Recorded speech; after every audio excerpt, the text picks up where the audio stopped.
nuke right there.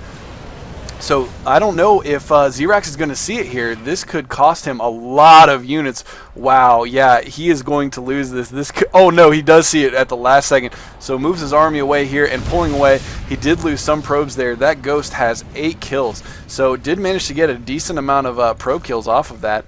But unfortunately for Zeerax, he does not have any detectors yet. So, and we do see him putting down a robotics facility now, realizing that he definitely needs that, since we are going to be seeing some nukes in this game.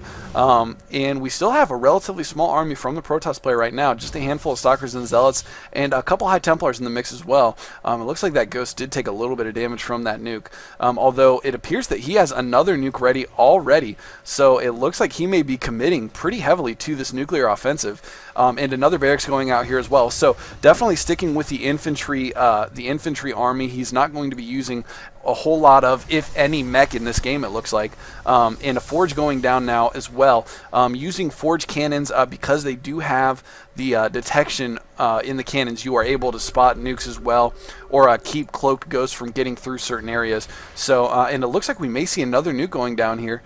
He did scan this base, so the Nexus is going to get hit, and he can lose a lot of probes here if he does not spot this nuke. He does manage to spot it, so it looks like he is not going to lose all these probes, which is good, but at the same time, this is going to do a pretty significant amount of damage to his base here. He did lose one pylon. The other pylon is very low, although the Nexus still has most of his shields. Zeerax putting up another expansion here, so always staying one expansion ahead of the Terran player. And although his first nuke did get 8 probes, the second one not as effective, and he does have observers coming out now, so we may not be seeing as much pressure from the nukes. And it looks like he has another Ghost in position here to do another nuke possibly, although he just ran out of energy, so he can no longer cloak, which is unfortunate for him, because trying to call down a nuke when you're not cloaked is very difficult to do.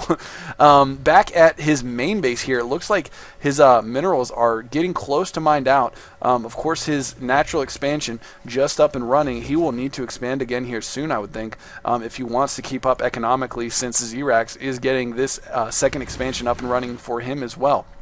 And it looks like Zeerax starting to get a decent-sized army here, going primarily Stalkers and Zealots, it looks like, and a few High Templars, of course, in the mix as well, to throw down Psystorm on those infantry units. And it looks like more pylons going down, so we should see a Zeerax flipping into a pretty heavy macro mode here shortly. You can see he is upgrading ground level weapons 1, and there are more ghosts building in an upgrade on the Terran infantry armor. So as we can see, there's a lot of upgrades starting to pop up on the production menu here. So we'll see kind of how that plays out in the future here. As far as the army composition goes, Frequency does have a lot more minerals invested in his army, but the Protoss player Zeerax is higher invested in the gas, and that possibly because he does have all those High Templars. And yeah, it looks like he's going to move this pretty large Zealot Stalker force out here with the High Templars to back it up. And with the 5 High Templars, that is going to be a lot of damage on these infantry units. Of course, as you can see, he has a lot of Marines. He does have a decent amount of Marauders as well, but Marines just absolutely melt to Psystorm. So a few good Psystorms could definitely bring that army down to size.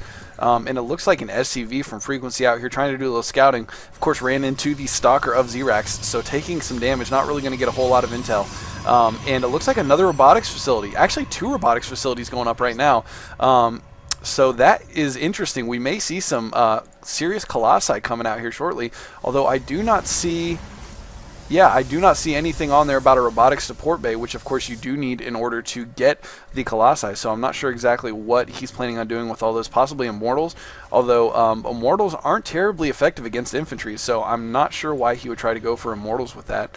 And it looks like the Terran player Frequency is getting ready to move out. 6 medevacs ready now to back up this Terran infantry army, so the Psystorm is going to be very important, and getting 1 down, 2 down, 3 down. Lots of Psystorms, although Frequency did manage to dodge a decent amount of them pretty well, although it looks like they are starting to catch up to him as a huge chunk of his Marines goes down. He only has 4 left, and a lot of these units here are softened up, using the stim pack to try to run away from the army. And it looks like we do have another nuke going down here. I'm not sure exactly where that is yet. Trying to find it on the map. Here we go. It's at the expansion. We do have... Okay, he is moving his probes away, so it looks like he's not going to lose... Well, he did lose 2 probes there. but did not lose the majority of his probes. And a lot of these pylons weak. If he, yep, he is dropping another nuke here. This is going to take out all these pylons, I believe. And if he does not, oh, okay, he does have an observer over here now, so he's able to take it out before the nuke drops. So he is now becoming a little bit better at spotting these nukes now that he's had a few of them dropped on his head. And it looks like Frequency actually going to go for the gold minerals instead. Although at the same time, Zeerax going for the gold minerals on the left side of the map. So once again, Zeerax staying constantly one expansion ahead of his opponent. Which for a Terran player, at least in StarCraft 1, and it seems so far like it's pretty similar in StarCraft 2, the Terran player can stand to be one base behind. Not for an extended period of time, but for a little while. It doesn't seem to affect them as much as it does for the Protoss or the Zerg.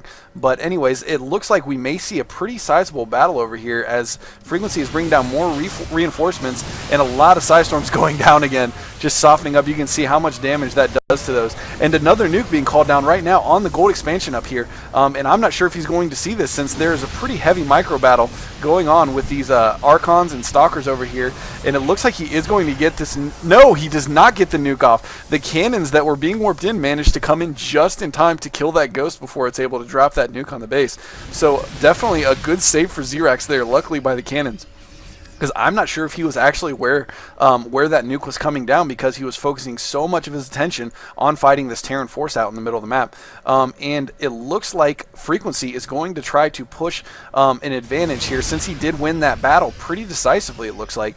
He is going to come over and try to do some damage on this expansion. Of course, a lot of cannons over here and some High Templars. So it's going to be very difficult for him to do anything significant on that. And it looks like, oh wow, a couple really good Psystorms. 3 great Psystorms going down in that army, and all of these units are critically low on health right now, and these medevacs are actually pretty low on energy right now, so they're not going to be able to keep this Terran army as healthy as it needs to be, although it doesn't look like it's going to matter, because these Archons and one more Psystorm cleans up the rest of that Terran army.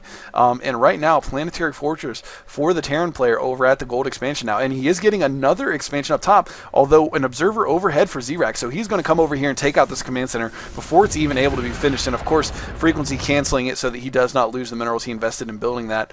Going back to Frequency's base, he's continuing to stick with this infantry army rather, and he does have a lot of medevacs, it looks like, to keep that army healthy. Meanwhile, it looks like there is some some Protoss rather, moving through the middle of the map. Archon, Zealots, and High Templars. So a pretty formidable force here, although with the dropships, or the medevacs rather, I'm sorry, it's dropships in StarCraft 1, but the medevacs of Frequency moving across here looks like maybe getting ready to do some sort of sneak attack on this expansion, as there is only a few Immortals and 1 cannon defending that currently. And the Immortals, again, are not very effective against infantry, so I'm not sure exactly why he's trying to crank out Immortals, but I guess we'll see exactly how that plays out here in a little bit. And it looks like he is going to get this expansion, although they're going to trade expansions. Wow, a lot of Immortals here.